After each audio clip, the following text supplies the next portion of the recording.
Hey guys, tonight we slip into the quiet corridors of an ancient Egyptian temple, but not the kind filled with gold or mummies or towering gods. No, this one smells like warm flour and stone ovens. You're standing just behind the curtain, feet dusty from crushed emmer grain, watching a man in linen robes whisper to a lump of dough as if it might whisper back. This is where tonight's story begins, not in battle or palace, but in a bakery. And not just any bakery. This place serves gods. The bread here isn't for you, or me, or even the pharaoh. It's for Ra, Hathor, and a dozen other deities with very specific dietary preferences. And trust me, you probably won't survive this job, not because it's dangerous, but because you'll eventually go mad trying to weigh a breadcrumb by breath. So, before you get comfortable, take a moment to like the video and subscribe, but only if you genuinely enjoy what I do here. And tell me in the comments where you're listening from and what time it is for you right now. Now, dim the lights. Maybe turn on a fan for that soft background hum, and let's ease into tonight's journey together. You shuffle forward. The air inside the temple's rear chamber is warm, thick with steam and flour. A slow crackle of baked crust splits somewhere nearby. Everything smells of ancient effort stone ground wheat, oil-slicked clay trays, and the faint whiff of burnt date paste. It's a strangely sacred funk. In front of you, 4 priests. They move in near silence, except for the scratch of a stylus against a wax tablet and the rhythmic breath of the head baker, who is exhaling carefully measured, precise over a line of cooling loaves. The bread isn't being tested for taste, it's being weighed for breathworthiness. This ritual is older than half the gods on the wall. It began, as some historians believe, during the Old Kingdom, maybe around 2600 BCE, when Pharaoh Djoser's priesthood declared that divine acceptance could be measured not just in gold or sacrifice, but in exhalation. A loaf, if pure and worthy, would not tilt a feather-thin scale when breathed upon. If it shifted even slightly somewhere, some rule had been broken. This was not metaphorical. You walk past shelves of failed loaves, each marked with tiny glyphs indicating their flaw. Crust too thick, air pockets misaligned, crumbs clustered unequally. They might as well be scarlet letters. Each loaf, believe it or not, has a name. Nefer Shemsu was a popular one, meaning something like beautiful following. Not poetic enough for you? Try Henu Nebetet, rejoicing of the house. Yes, even the carbs in ancient Egypt had better titles than most modern influencers. You pause beside a table stacked with triangular bricks. No, they're not actual bricks. They're honey-sweetened barley cakes, compacted into geometric perfection and stored like sacramental ammo. This is how gods were fed. But here's the catch. The gods didn't actually eat the bread. The loaves were presented, fanned with incense, whispered to, and then removed. Some would argue this is where ghost calories were invented. Others, probably the temple accountants, would point to the tax benefits, and you, lucky listener, are now being trained in the ancient art of crumb readings. There's an apprentice priest, barely 15, carefully sifting through a woven tray of cooled crumbs. Each fragment is separated by size, color, and pattern. Some are so light, they tremble when you breathe near them. This is not a mistake. This is the point. Because tonight, you learn the stale scent of divinity. A priest approaches. He smells of sesame oil and exhaustion. In his hands, a palm-sized reed plate, concave and polished, with a pinch of crumbs dead center. He raises it to your lips, not for tasting, but for testing. You're told, breathe as though you're telling a secret to a wall. You exhale. The crumbs quiver, but they don't scatter. The plate stays still. The priest nods. The bread accepts you. This moment is, apparently, a compliment. Mainstream records tell us that temples like Karnak and Abydos had entire wings devoted to food production for gods. These weren't metaphorical rituals. They were considered practical maintenance of the universe. The gods must eat, or at least pretend to. Now, here's a fringe tidbit for you. Some niche theories, largely based on obscure inscriptions, suggest that breath weighing originated from an accidental misreading of a grain tax ledger. One papyrus may have used the word neshesh, which can mean both to weigh finely and to exhale. Mistake or divine inspiration? Hard to say. Ancient spell check was notoriously judgmental, and historians still argue whether this breath-based weighing was symbolic, just a performance for the gods, or if the priests truly believe that improper crumb response could anger a deity. Personally, after watching a man argue with a flatbread for 10 minutes, you're not sure anyone in this room thinks it's just symbolic. You step back, the chamber exhales with you. Somewhere deeper in the temple, a gong sounds low and damp, like someone struck it underwater. That means one thing: the sunrise loaves are ready. And those, you're told, require an even gentler breath. Because if you breathe too hard, the bread may accuse you of hubris. And in this temple, even crumbs remember. You're up before dawn now, seated cross-legged on a woven mat that smells like damp grain sacks and ancient sandals. Around you, the morning light barely filters through a screen of hanging reeds, painting the temple bakery in hues of soft amber and burnt ochre. There's a slow clatter in the distance. The stone mills grinding today's flour have begun their monotonous hymn. In front of you, 7 loaves, none larger than your fist, each shaped to a different god's preference. One has ridges like sunbeams, another, tiny indentations made by pressing a carved stick into the dough before baking. You're told this is for textural memory. And no, you're not allowed to ask what that means yet. These loaves aren't meant for meals, they're meant for evidence. The high priest approaches. He walks barefoot. Always. Something about connection to Miat, the cosmic balance. His robe is dotted with flour like snowfall. In one hand, a scroll detailing the day's offerings. In the other, an impossibly delicate bronze scale, its arms so thin they sway with his heartbeat. Today, he says without looking at you, we test for purity of absence. You raise an eyebrow. He continues, as if that clarified everything. Each loaf will be broken, and its inner crumb. Yes, the literal fluff inside will be presented in portions so small they could be mistaken for insect wings. These are then placed onto one side of the scale. The other side, breath, not wind, not fan, not bellows, just one slow, carefully calibrated exhalation. You try not to laugh, but there's something hypnotic about it. The way one priest bends low, his lips barely parted, and lets a silent breath waft across the scale. The crumbs tremble, and in one case, spill off the edge. Everyone gasps. The culprit looks horrified, like he just punched Ra in the face. Turns out that loaf was Nebediset, designated for the goddess Isis, and she's a little picky. You're now in the presence of a table labeled Hika Wheat Royal Reserve. These loaves come from fields harvested only on the 3rd flood moon and milled by virginal hands, which, frankly, raises more questions than it answers. They're baked in fire pits lined with Nile silt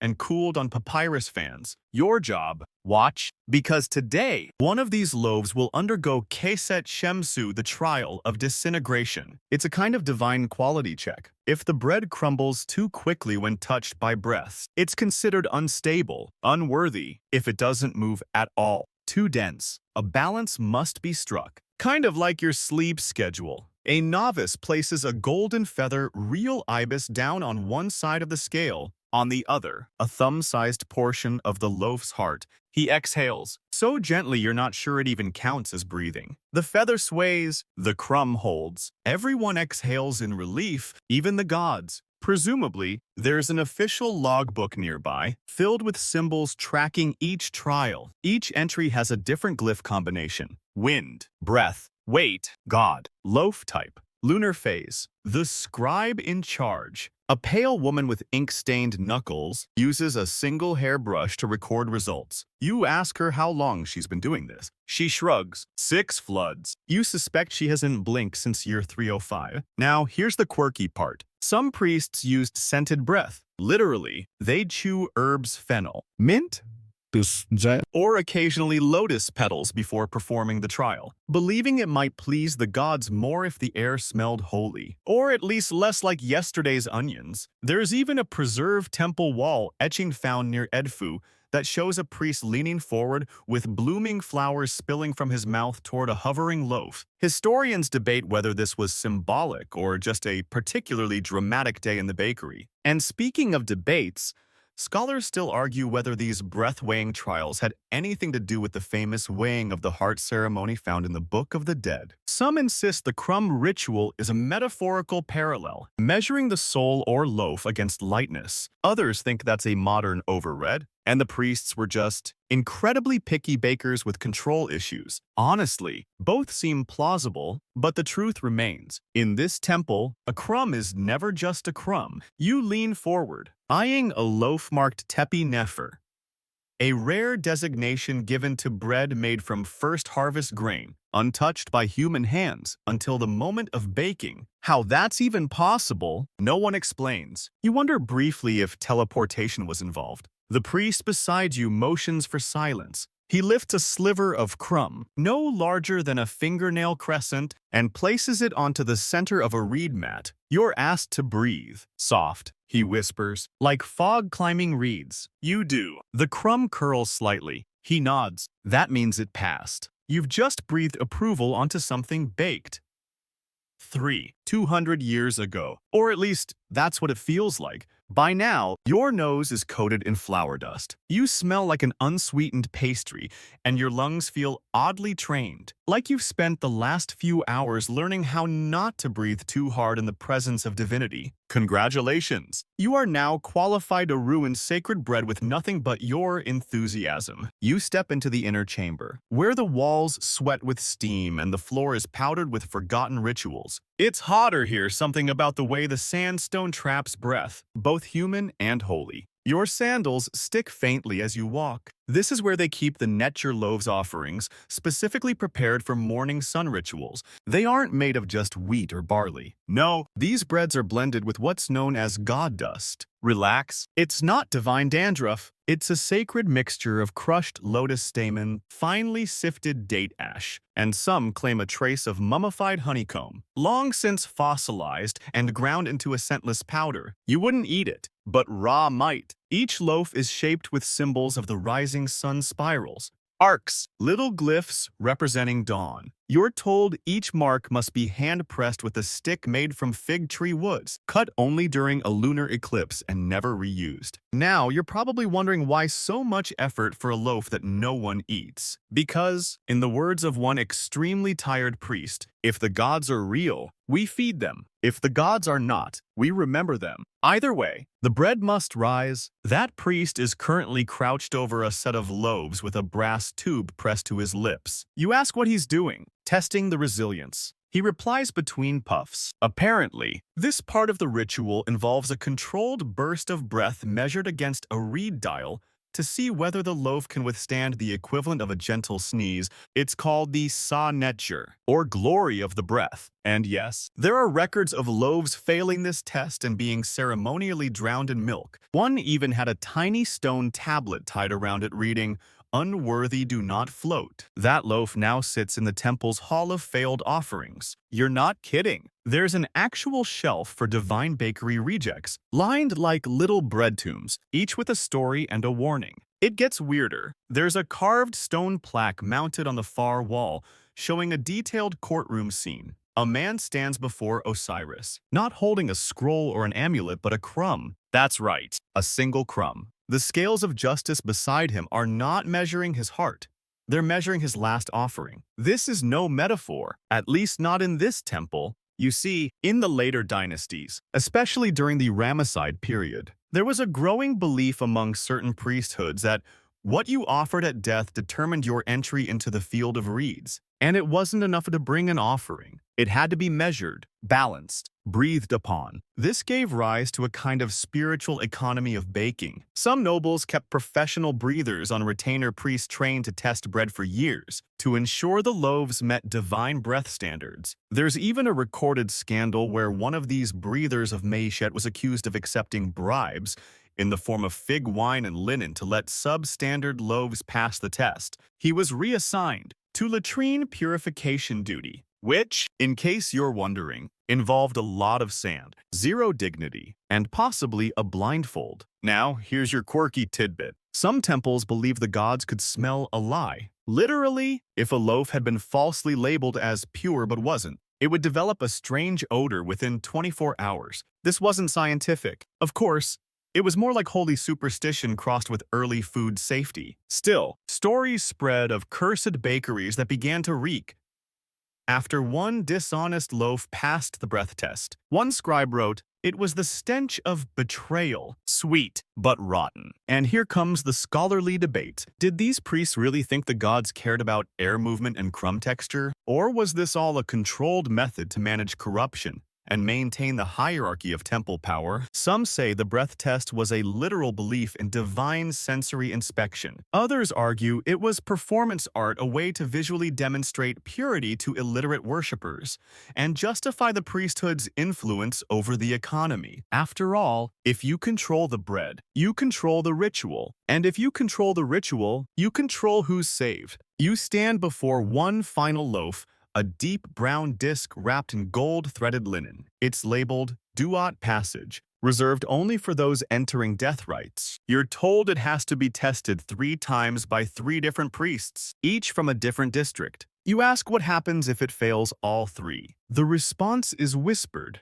Then we try again, but the soul waits longer. You don't exhale. You don't move. Because tonight, you're not just observing a ritual, you're the breath between worlds. You sit now in the hall of the floating scale, a room colder than the rest of the temple, despite the fires that once roared in its recessed ovens. The ceiling is high, sloped like an inverted bread mold, and above you hangs a single copper scale suspended by thin cords made of braided papyrus and, supposedly, a strand of priestly hair from long ago. This is not for decoration. This scale, known as the Sekamba scale, is used in the most delicate of all temple ceremonies, the weighing of breath against silence. That's not poetic. That's literal. Here, in the stillest part of the temple, loaves are tested not only for physical balance but for spiritual quiet. You are told the gods favor calm, and so a breath must never rustle more than the weight of memory. Or lint. It's also where your training reaches a new level of absurdity. You're handed a small triangle of bread,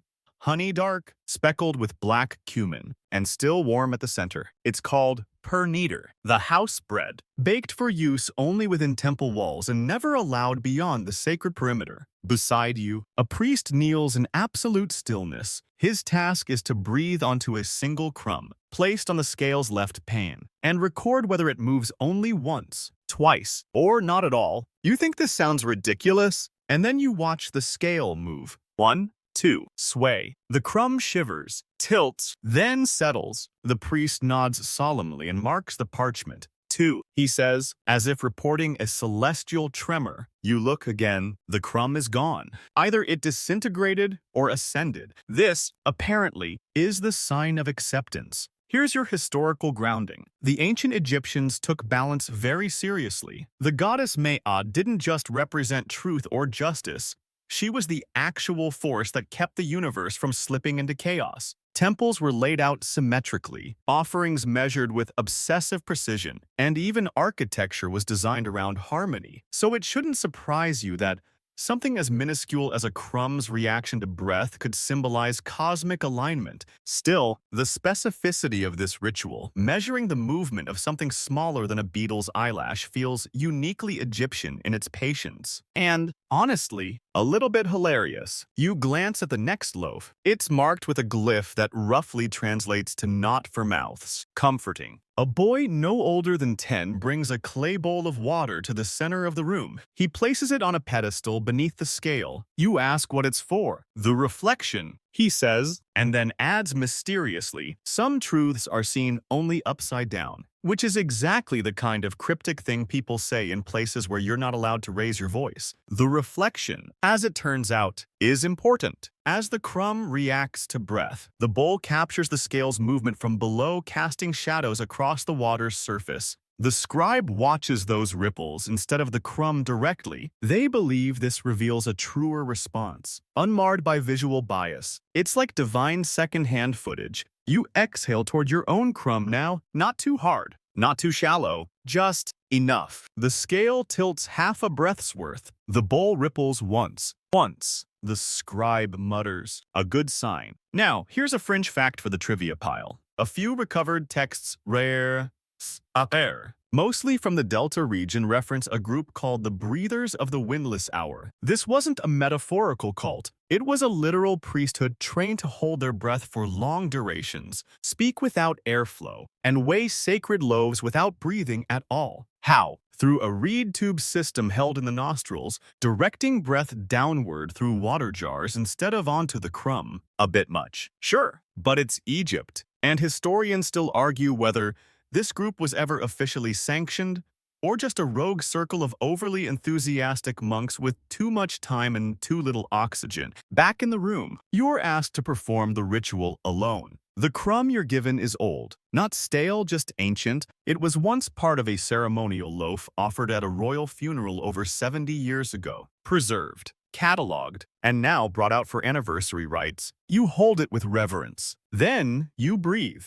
soft, shallow, a whisper of a whisper. Nothing happens. The crumb stays motionless. The bowl below stays still. Everyone is silent. No one blinks. Then the priest leans forward and smiles, rare and cracked like desert clay. Mayat, he says, still within you. You're not sure whether to be honored or deeply unsettled. There's a ritual ending to every breath-weighing ceremony. A brief chant not sung, just hummed, called the Hetep Hekal, or Piece of Words. It's meant to thank the crumb for its honesty. Yes, they thank the crumb. You hum it now. 3 notes, low and trembling, like a flute that forgot its purpose. The air in the chamber feels cleaner, and the gods, somewhere, probably exhale back. You've made it to the part of the temple where things got messy once. Very messy. This is where the infamous sneeze happened. The priests don't like to talk about it, but the scribes recorded everything.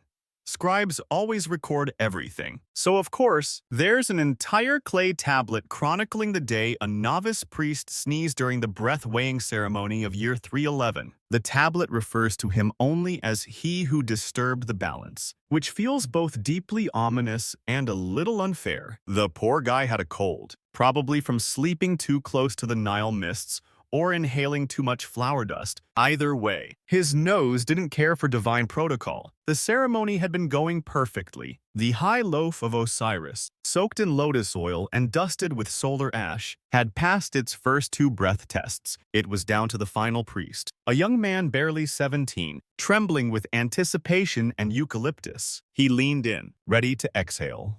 My hand, instead, released a full-body sneeze that launched the crumb into orbit. The crumb landed in the sacred brazier. The brazier flared. Smoke spiraled into the image of an ibis. Someone screamed. And that, dear listener, is how the entire temple fasted for 3 days. You walk now through the sneeze corridor. It's unofficially named. Of course, the temple never formally acknowledged the incident, but there's a noticeable absence of ceremonial bread records from those 3 days. The scribes left those pages blank, which in itself is louder than any complaint. Here's a mainstream fact. Ancient Egyptian temples sometimes used ritual silence as a form of penance. If a ritual was disrupted or improperly executed, the temple might cease its daily offerings, music, or incense until balance was restored. It was their way of pressing the cosmic reset button. And yes, even a rogue sneeze could trigger it. You pause before a blackened nancha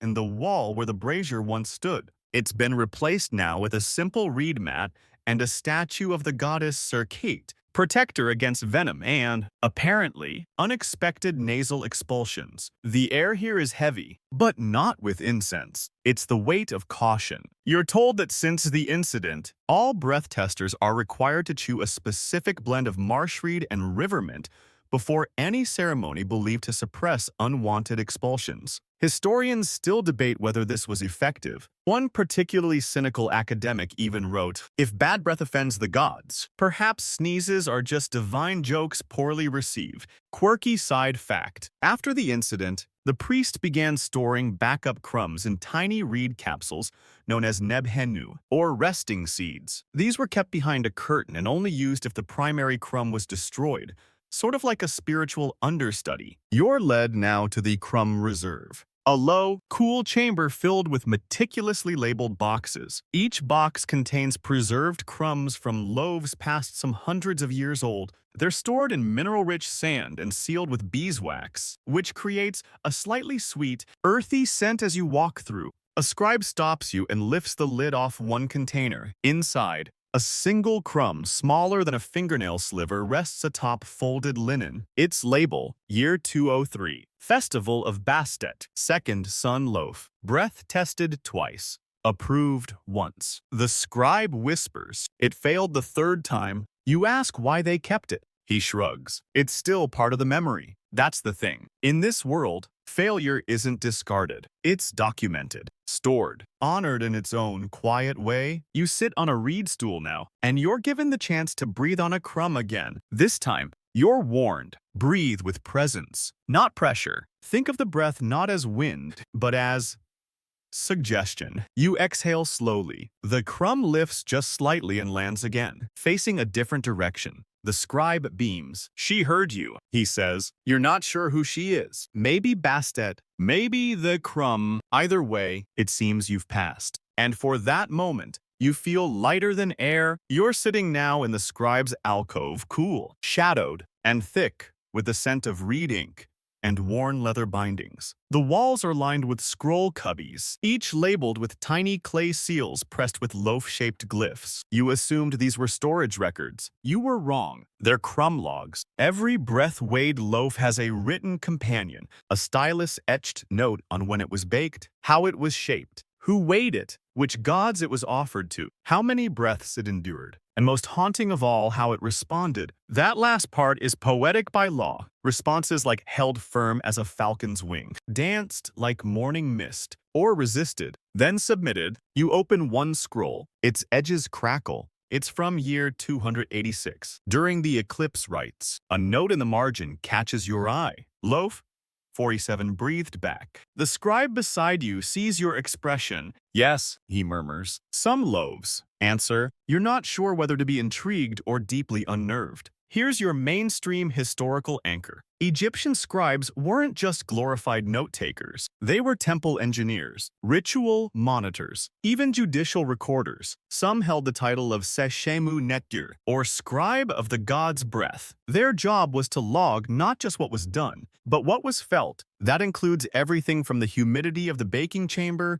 to the emotional tone of a priest's exhale. A few scrolls here even include drawing small, detailed diagrams showing crumb fragmentation after breath contact. There's one loaf sketch that resembles a crescent moon split into 4 pieces. It's annotated with split on third breath, accepted as dual soul vessel. Fringe theory alert. A group of modern scholars argue that these crumb diagrams were early psychological profiles. That's right. The shape of a loaf after divine breath supposedly revealed the temperament of the soul who commissioned it. Crumb too dense, emotionally guarded. Crumb too loose, spiritually unstable. You, naturally, are skeptical. But then you notice something odd. There's one section of the archive sealed behind a reed curtain where the scrolls bear no names, just dates and cryptic labels. One who forgot, marked in silence. The unweighed. You ask the scribe about them. He hesitates, then nods. Erased ones. The people whose offerings failed so badly, or whose rituals were so corrupted that their names were removed from public records, but not from the crumb logs. Even in shame, their bread remains. You're offered one of their logs to read. Your hands tremble slightly because this is forbidden material, even now. It's a short scroll, barely a palm's length. It reads, Loaf refused every breath. Even the wind turned aside. The scribe wept. There's a smudge at the end.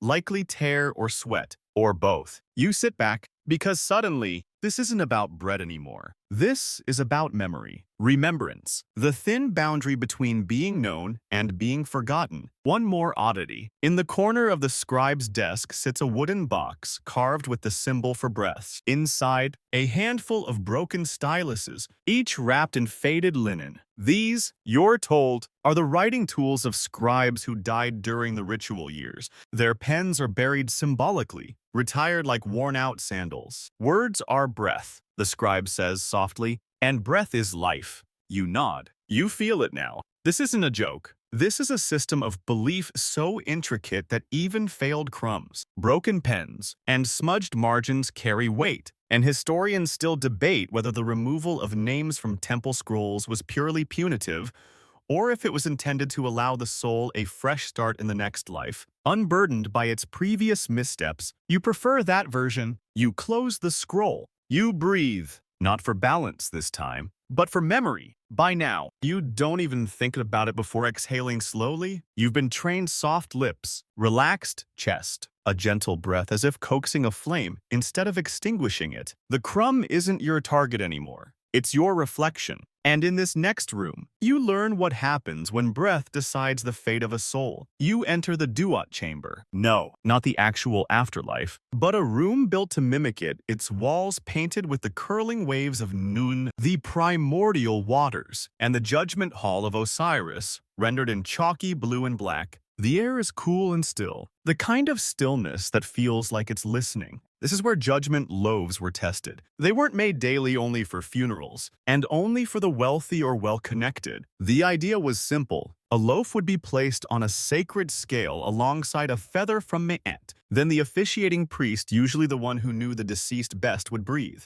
If the crumb moved too much, the soul was restless, unready. If it stayed perfectly balanced, the soul was steady, pure. But if the crumb vanished, scattered into dust or carried away by wind, the soul was considered lost, forgotten by Ma'at, swallowed by Ammit. You step forward now, toward a replica scale long since decommissioned, but preserved for ritual memory. The balance arms are tarnished but true. One side holds a pristine goose feather, still white after who knows how many centuries. The other, a tiny sandstone bowl, its inner surface dusted with flour. Your guide places a replica loaf crumb at the center of the bowl. Try, they say. You breathe not quite as yourself now, but as if channeling a question through your lungs. The crumb shudders, lifts, settles on the edge of the bowl. That's a soul in doubt. The priest whispers, torn between two gates. You blink. There's a certain stillness that falls in this chamber after every test. You can't speak too loudly. The walls feel like they might remember. Mainstream historical context. The weighing of the heart is one of the most iconic rituals in Egyptian funerary belief. But less discussed is the accompanying offering ceremony, which included bread, beer, onions, and salt. The bread especially was more than food. It was a representation of the deceased's offering to the gods, and some texts suggest the bread's reaction determined whether it could even be left at the offering table. Which brings us to this, your quirky fringe tidbit of the hour. There's a debated relief fragment from a tomb near Saqqara showing a crumb floating above the scale, not on it, not falling, suspended. Scholars have argued for decades about what it means. Divine acceptance, scribe's mistake, clever limestone illusion. One group of fringe theorists, calling themselves the crumb mystics, yes, really believe it represents a moment when the gods answered first that the bread rose to meet the breath, rather than the other way around. You'd laugh. Except now you've seen what these crumbs do. Your guide leads you to a worn, soft bench at the back of the chamber. This is where family members used to sit during the judgment loaf ritual. They didn't speak. They didn't cry. They just watched the breath of a priest determine whether their loved one made it to paradise or had more penance to pay. You're handed a thin tablet to read. It's a copy of a funerary text from year 144, addressed to the soul of a woman named Tia. It reads, "You rose with the barley. You rested with the scale. If the crumb knew your name, you have crossed." You pause. Because that line doesn't mention judgment or worthiness, just remembrance. It strikes you. Then, like the softest gust, maybe it wasn't about balance. Maybe it was about memory. Maybe a crumb wasn't the test, but a witness. Historians still argue whether the entire ritual was a literal spiritual examination or a psychological comfort for the living. Maybe it was both. But one thing's for sure, you'll never look at toast the same way again. You're ushered now into a chamber that smells unmistakably sour. Not sharply, not offensively, but the way an old root cellar might, or the inside of a linen basket that once held ripe fruit. It's the fermentation room, though the priests never call it that. To them, it's the blessed hollow, and this is where the dough rests, listens. And according to certain stewards' dreams, it's also where the question of mold begins. You see, not all loaves passed the breath test on their first day. Some had to be matured, allowed to sit longer, ferment, even, sometimes until the crust flaked off in layers and the interior softened into a state somewhere between bread and memory foam. You're led to a stone shelf covered in linen-wrapped bundles. The priest handling them wears gloves of woven flax, dyed faint pink color of the rising sun. You're told, one by one, he unwraps small loaves. Some are hard as limestone, others shockingly soft. A few have bloom, fuzzy greenish caps that shimmer faintly in the low light. This one, the priest says, touching a loaf with reverence, was kept for 9 moons. She changed every day. The word she catches you, you ask quietly if loaves are always gendered. Of course, he replies, as if you've asked whether the sun rises. You speak to them. They respond. Of course, they have names. Of course, they are beings. Now, here's your mainstream fact. Ancient Egyptians often anthropomorphized offerings. They named tools, boats, statues, even loaves. When these objects were used in religious contexts, a divine offering wasn't just something for the gods. It became part of the god's ritual body. A loaf wasn't flour and water. It was presence. The debate comes with the mold. You see, most modern historians assumed mold meant spoilage, failure, but several temple records describe blue blooming and green rising loaves being accepted, sometimes even preferred. These were associated with fertility, lunar rebirth, and, in rare texts, the god Heka's wisdom that grows unbidden. Some fringe researchers propose that mold was encouraged under specific lunar alignments. One particular priestly sect referred to as the mouthless whisperers in a damaged papyrus believed that mold signified divine speech without words, that a loaf blooming with silence was a loaf listening. You're starting to feel like that loaf yourself. The priest offers you a linen wrap. You unfold it slowly, expecting something soft, rotten, maybe repulsive. Instead, it's warm. It breathes. Almost. You ask, hesitantly, what makes a fermented loaf better? The trust, he says. When left alone, it becomes what it is. We do not interfere. If it molds, it molds. You nod. Though your stomach flips a little,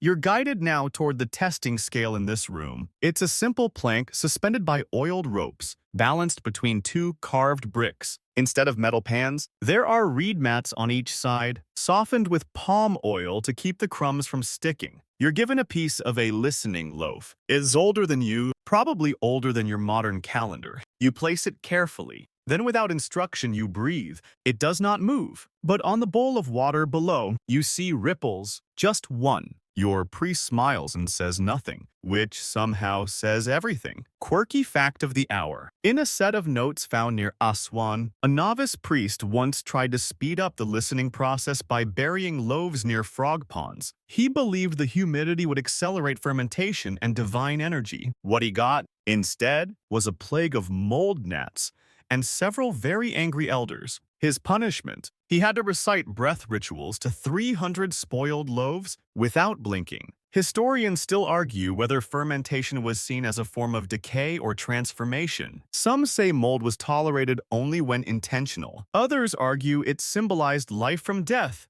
the same way Osiris was reborn through rot and soil. You sit in the back now, surrounded by linen-wrapped relics that no one dares discard. The loaves murmur nothing, and somehow, in that silence, you hear everything. You awaken to a low, rhythmic tapping echoing down the corridor. Not the delicate clink of scales this time, nor the soft hiss of breath. This sound is heavier, wooden, urgent. A priest older than any you've seen so far, his face lined like a dried fig, leans over a bowl of flour, muttering to himself as he stirs with a reed rod. Around him, 4 assistants frantically wave fans made of ibis feathers. The air swirls with heat and anxiety. This is not a normal morning. This is loaf failure day. The priest looks up, eyes watery from the smoke curling off a nearby oven. He gestures toward the large hearth where 3 pale, deflated loaves sit, half-baked and slumped like tired pillows. A 4th one lies completely flat, doughy, and cracked, like a deflated frog. 3 days now, he mutters, shaking his head. They will not rise. You learn quickly that this is not just a baking mishap. This is a ritual emergency. These specific loaves were meant for the festival of the second sun, a rare lunar convergence ceremony honoring Ra's passage through the underworld. And without the proper bread, the festival stalls, the gods wait, the balance trembles. Mainstream fact time. Egyptian temple calendars were punctuated with ritual festivals, many of which demanded complex offerings down to the grain. Missing or failed offerings weren't taken lightly. They could delay processions, halt incense rites, and even lead to what we might call liturgical quarantine. The last time the bread refused to rise for more than 2 days, the temple fasted for a week, and a crocodile was accidentally released into the lily pond, not necessarily related, but forever linked, in the scribe records. And here's the current theory among the priests. Something in the flour is wrong. They've switched from emmer to spelt, still no rise. They've changed water sources river to well, no effect. The conclusion, spiritual imbalance, which brings you to the owl feathers. Yes, really. The head baker approaches with a pouch of grayish plumes, carefully extracted from a mummified barn owl found near the necropolis. According to old temple lore, owl feathers carry stillness of night and can realign stubborn loaves. You don't question this anymore. One feather is waved over each failing loaf as it enters the oven. Another is tucked beneath the baking tray. The priest inhales, then exhales in a long, precise breath, not toward a crumb this time, but toward the fire. The breath must reach what cannot be seen. He whispers, and then he hisses, a sharp, focused hiss, like a cobra warning the wind. You ask why? Old method. He replies, to scare the stubborn heat. A quirky ritual detail. The hissing breath rite is documented in a single crumbling scroll in the temple archive, used only during mass loaf failures. The idea is that vocalized breath, especially through the teeth, awakens the dormant spirit of the dough. Or, as one scribe phrased it, when whispering fails, bare your fangs. You wait. The loaves bake in tense silence, surrounded by prayer stones and herbs. And then a lift, a crackle. One loaf swells, then another. And finally, the flattest of the four puffs slightly, like it's remembered its purpose. Everyone exhales, this time without ceremony. The loaves are pulled and placed on cooling mats. Not a word is spoken for 5 minutes. Even the scribes hold their styluses like loaded arrows, waiting. Then, the priest breathes. First crumb. Still. Second crumb. Slight tilt. Third crumb shudders, then returns to balance. A murmur of awe. The fourth loaf. You're given the honor. You lean close, almost too close, and breathe with the cautious confidence of someone who now believes in hissed spells and owl feathers. The crumb dances, not frantically, just a subtle pirouette. Approved. The crisis is over, but the loaves will remember. By this point, your breath is more tool than instinct. You've shaped it, measured it, apologized with it, and now you'll need it for something far more nerve-wracking than appeasing ancient gods. You're in the Bureau of Crumb Compliance. The name is informal, of course. The priests call it Pir Hipet, the House of Registers, but it might as well be called the Temple Audit Office. This is where the loaves come to be judged by humans, not gods. You sit at a long stone table alongside other initiates, each of you with a tray of yesterday's offerings, broken into uniform bits and sorted into labeled clay jars. Heel, heart, crust line, shadow crumb. You were warned this part of the process was dry. That was a lie. It's terrifying. The priests overseeing this room wear no color, only ivory. Their belts are weighed with brass seals and tablets of pure beeswax. Their job is not to honor, their job is to verify. Each crumb must be cross-checked against its original recipe, ritual purpose, and breath record. You overhear one scribe muttering, "This crust is 2 grains too thick," as if he's describing a capital crime. You, of course, are trying not to breathe at all. Mainstream historical fact. Ancient Egyptian temples had highly specialized bureaucracies. Every ritual item was accounted for: textiles, incense, amulets, and yes, food. Every offering was logged, measured, checked for corruption. They even had separate record systems for perishable and non-perishable items, sometimes overlapping with tax records. So yes, there really were bread auditors. And this particular group takes their job with almost alarming seriousness. You're handed a breath log, your own, from 3 days ago. It's labeled Probationary breather, 117B, and below your ID, 3 breath scores, 1 slightly above ideal. You flinch. The auditor scribbles something in a red-tinted ink. You lean closer and see he's added a glyph next to your name, a small reed. Bent, not broken, just bent. You ask, nervously, what it means. It means your breath lacks symmetry, he says, and then he moves on. You stare at the tray in front of you. Each crumb must now be weighed again, this time with tiny lead counterweights shaped like birds. You can't help but laugh internally. You're comparing stale crust to pigeons, but here comes your quirky fringe tidbit. According to a rarely cited tablet from the Temple of Sobek, some crumb counters used miniature copper crocodiles as weights instead. It's believed this was less symbolic and more a passive-aggressive commentary on their frustration with standardization. The inscription reads, "Let the croc eat the rules." You wish you had that kind of boldness. Now comes the final part of the audit. Nasal observation. No, that's not a joke. Each auditor leans close to the breadcrumbs and sniffs. Why? Because even after all the weighing, breathing, and testing, a crumb that smells wrong, rancid, sour, or simply off is disqualified. Some claim this is the god's final veto. Others say it's just olfactory quality control. But you swear the auditor beside you just made a face so subtle, so sharp. You wonder if you offended the ancestors. Your tray passes inspection. Barely. You're handed a wax tablet labeled Crumb Ledger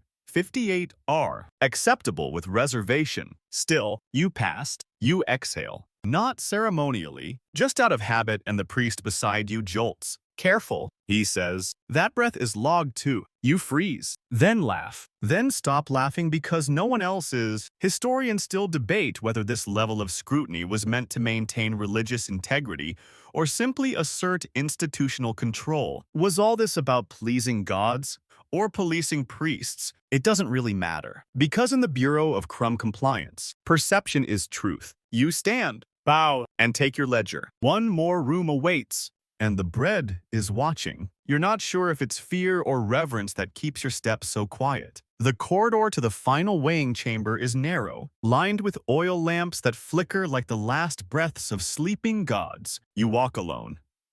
Now, no scribes, no initiates, no backup, just you, your breath, and a single loaf wrapped in ivory linen. It's tradition. This is where the retiring priest goes. And tonight, that retiring priest is the man who taught you how to breathe sideways. He sits cross-legged on a reed mat before the ancient scale. His robe is perfect white, fringed in gold. He's older than time. It seems skin like burned papyrus. Voice barely louder than the oven's cooling sigh. This is my final exhale, he murmurs, and hers, too. You look at the loaf. It's unlike the others. It's longer, darker, infused with sacred resin. A line of symbols circles its crust like an incantation. I was shaped by fire. I have waited in silence. He holds the loaf for a moment, not to present it, but to thank it. Then he breaks off a piece, just a crumb, and places it on the center of the breath scale. You notice the plates are cleaner than any you've seen, polished smooth with obsidian dust. Their edges so thin they seem to tremble from memory alone. He does not ask for silence. He becomes it, then exhales. Soft, gentle, full of all the years he spent whispering to bread in the dark.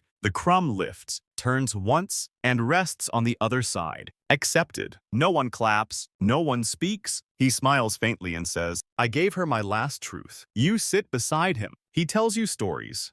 Then short ones, like notes in the margins of a scroll. How once a loaf he'd breathed on shattered into powder before even hitting the scale. She wanted to be dust again, he said. Or the time a mouse crept into the offering room and died in a flour jar. That batch made the most obedient loaves I've ever seen. Mainstream fact. In some temples, retiring priests were given a ceremonial breath, weighing as their final act. The belief was that their last exhale, if accepted by the bread, sealed their soul's balance in life. A failed breath didn't mean damnation, but it might mean another lifetime of bread work ahead. The tradition dates back at least to the 12th dynasty. Inscriptions found at El Lahoun describe a priest named Keperkef who breathed thrice on a loaf that did not tilt, and so passed beyond with lightness. Quirky bonus. Some temples preserved these loaves, the last loaves, by encasing them in beeswax and hiding them in tomb walls. Not for resurrection, not for food, just to remember what was once exhaled. The old priest stands now. His movements are slow but deliberate. He places the rest of the loaf on a small pedestal shaped like the open hands of Mayat. Then he leaves. No farewell, just the whisper of sandals on sand. You are left alone with the loaf. You lean forward, unsure if you should even breathe in its direction. But something in you stirs, the need to respond. And so you do, one final breath, light as a promise. The crumb shivers, then splits in two. And somehow, that feels like a blessing. You're deep in the archives now, following the trail of flour and rumors. This chamber isn't ceremonial, it's cluttered. Stacks of reed crates, loose parchment, broken baking molds. The air is dry, brittle, like it's been holding its breath for a century. And in the far corner, under a slumped canopy of faded linens, sits the record of the great bakery heist of year 312. You think someone's joking? They're not. Your guide.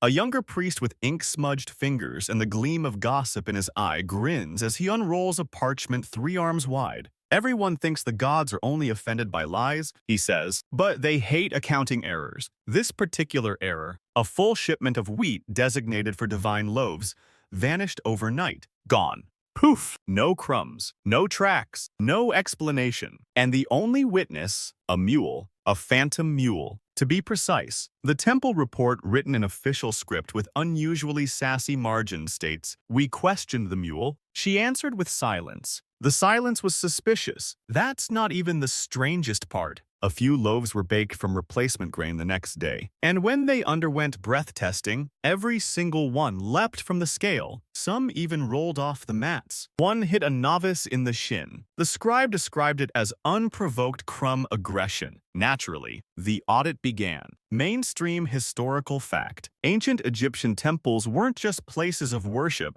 They were also economic powerhouses. Each had a small army of workers, bakers, brewers, farmers, and transporters. Food offerings required a tightly monitored supply chain. Theft or mismanagement could delay festivals, offend the gods, and sometimes even lead to court proceedings. This theft led to something more than a court proceeding. It led to a pursuit. According to the recovered incident scrolls, the head of grain storage launched a week-long manhunt, mule hunt for the animal supposedly seen dragging a suspiciously large sack toward the eastern gate. Witnesses said it moved too quietly to be real. The mule was never found. Instead, the temple instituted a new policy. All grain transport animals must now wear tiny bells to prevent stealth theft. One scribe called it divine cowbell justice. Quirky tidbit. This policy spread. Bells eventually became standard in several neighboring temples, not just for mules, but for novice priests known to sneak snacks. A sarcastic glyph was even invented, a loaf with legs and motion lines, symbolizing unauthorized bread in transit. You leaf through the investigation logs. Every crumb from the replacement loaves was weighed, recorded, and categorized. One note reads, "Loaf 4 hissed before breath was applied. Possible omen. Burned immediately." You find another entry listing suspicious loaves that tested too light. The accusation, filled with ground papyrus. Imagine baking with shredded homework. Eventually, the temple had to declare the case spiritually unresolved. The stolen grain was never recovered. But the phrase mule loaf remains, used whenever a crumb misbehaves or a loaf shifts unexpectedly. You return to the present. In your hand, one of the last remaining post-theft loaves, hardened, cracked, and sealed in a reed box marked, "Do not test without permission." Your guide raises an eyebrow. "Wanna breathe on it?" "Of course you do." You exhale light, curious, maybe a little smug. The crumb flutters, then rolls in a circle, then stops. Silence. You laugh softly. Your guide whispers, "Guess the mule forgives you." You're barefoot now, padding through the smooth limestone of a chamber unlike any other. It's darker, cooler. The light here is filtered through sheer linen screens, designed to dampen both brightness and sound. This is the temple where nobody chewed. Yes, that's what they called it. And yes, it was deadly serious. You enter through a doorway flanked by inscriptions, not declarations of power or piety, but warnings. Let the teeth not betray you. Let the bread feel no violence. Inside, everything is muted. Voices are kept below a whisper. Sand has been strewn over the floor to muffle footsteps. Even the bread looks contemplative. You're greeted by a priest who wears no sandals and carries a bowl of mashed barley. He offers no words, just gestures toward a low table where tiny, spongy loaves sit beneath damp cloths. You sit. You wait, you listen. Then you learn why this place exists. Centuries ago, during the reign of a high priest named Aimeru, it was believed that chewing bread, breaking it with force, was an offense to the spirits of grain. Aimeru, known for his strictness and a personal toothache that lasted 9 years, declared all loaves must be consumed silently, respectfully, and without chewing. Mainstream fact.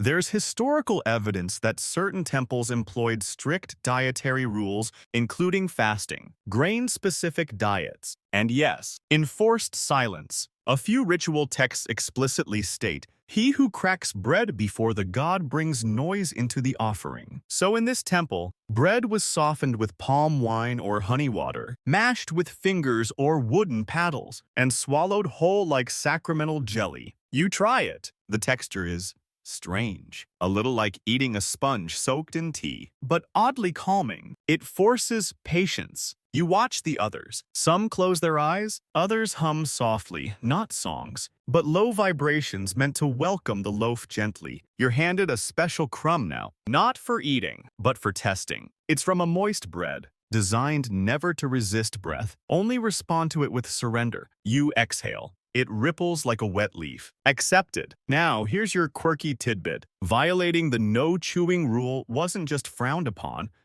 It came with a bizarre punishment. The offender was sentenced to a week of bread blotting. This meant kneeling in the corner of the temple and pressing each sacred loaf with linen squares until all moisture was absorbed, then delivering them to the priesthood for reconsideration. One entry reads, "Initiate. Vienef chewed. Bread cried, he will blot until the equinox," and historians still argue whether this entire system was purely religious or if it evolved from a combination of food scarcity, dental decay, and the personal grudge of a very sore-toothed priest. Either way, this temple endures. You're asked to walk a final circle around the room, carrying a damp cloth and a small, barely baked loaf. It's your initiation. You must breathe on the bread, then blot it silently, respectfully, without even thinking the word bite. And when you finish, the priest smiles not wide, but soft and says, "The loaf thanks you for your kindness." You nod. And for the first time in this journey, you find yourself whispering back. You're standing now at the edge of something that doesn't quite feel like history anymore. This room is quieter than any that came before, not just from silence, but from intent. The air hangs with a kind of expectancy, like the temple is leaning in. You've entered the whispering chamber. This is where the dough is spoken to. Yes, spoken to, not commanded. Not praised, told things, secrets, stories, vows. The walls are curved in this space, acoustically perfect. A single whisper bounces forever, or so you're told. You test it. You say your name so soft it barely escapes your mouth, and you hear it come back. A little older, a little wiser. Here, bread isn't just baked, it's taught. You approach a low table lined with unfired loaves, lumps of dough carefully shaped but still soft. Their surfaces are marked with faint ridges, not baked on, but pressed in with fingertips. Each priest here leans close to a dough offering, lips brushing the surface like a kiss, murmuring phrases you can't make out. You finally ask, "What are they saying?" Your guide answers plainly, "Everything." These loaves are prepared for memory rituals. A belief held in certain Theban schools of thought insisted that bread could hold memory, especially if that memory was spoken into the dough while it was still warm and pliable, like wet clay, but edible. Mainstream fact: some Egyptian funerary spells instructed the deceased to consume bread that remembers. Bread shaped by truth. Bread folded with names. While many believe this was symbolic, physical rituals like these were carried out for centuries in temples and tombs. And here's where it gets strange. There's a scroll damaged, but still legible, that lists verified answers from loaves. Yes, you heard that right. It claims that under certain moon phases, when baked in silence and spoken to during kneading, a loaf could respond when breathed on, not with sound but with movement. One line reads, Loaf 203 turned when asked about the flooded fields. You want to laugh, but you've seen weirder things now. You're invited to try. You're given your own lump of dough. It's warm, slightly sticky, and smells of honey and ground thyme. You're told, say something true. You pause. You lean close. And you whisper not a secret, not a sin, but a memory, a name, a sentence that still lingers in your ribs. Then you exhale. The dough curls slightly at the edge. No one reacts. That's normal here. Quirky tradition. One particular priesthood believed loaves could be used to carry secrets across the veil. They would bake whisper loaves, carry them to the tomb, and press them against the mouth of the mummy. The whisper would be fed to the soul for use in the afterlife. One fragment even claims a royal loaf carried 6 names. It took 6 days to bake. It turned to dust on the 7th. Historians still argue whether this practice was theological, therapeutic, or just eccentric. Some say it was symbolic processing of grief. Others claim the whispers helped regulate breath control for ritual trance states. You don't know what you believe, but when you're handed the next dough and told, say something you want to forget, you do. You breathe again. The dough doesn't move, but something inside you does. The corridor is lined with gold filigree and flickering oil light. Your sandals make no sound. Not out of reverence.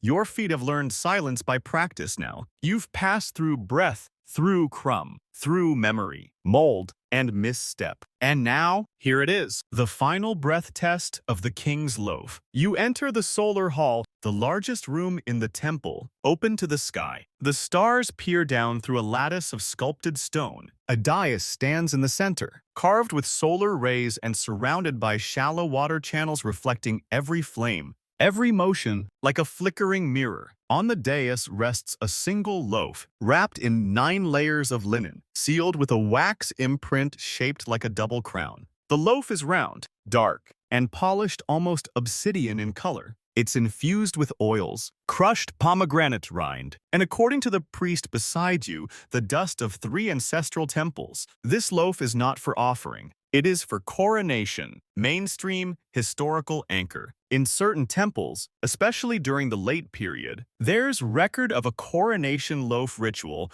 where the newly anointed pharaoh would not only receive the double crown, but breathe upon a sacred loaf in front of the priesthood. It was believed the gods would only acknowledge the ruler's legitimacy if the loaf moved, but only slightly in response. Too much movement, arrogance, none at all, divine rejection, one breath, one judgment. You're not the pharaoh, of course, but today, you will serve as breath proxy, part of the ritual simulation kept alive by the last dozen priests who still remember how. The high priest steps forward. He's draped in layers of sheer linen, his skin painted with ochre and ash, his lips sealed in a silent chant. He gestures to you. This is your moment. You ascend the dais. The loaf is smaller than you imagined, about the size of 2 cupped hands. Its crust is unmarred, its weight invisible. The wax seal gleams in the light of a 1,000-year-old torch. You kneel, you breathe. Not deeply, not reverently, not cautiously. You breathe with balance. The crumb fragment at its crown shifts barely, just a tilt. Everyone watching exhales. Some nod. One scribe writes quickly on folded bark, approved. And here's your fringe twist. Some records claim that false kings tried to rig the test, warming the loaf, hiding threads, even whispering curses into it before the ceremony. But the gods always knew. There's a glyph in a lost temple that shows a king with a loaf on his head, crumbling into dust. He reigned 3 days.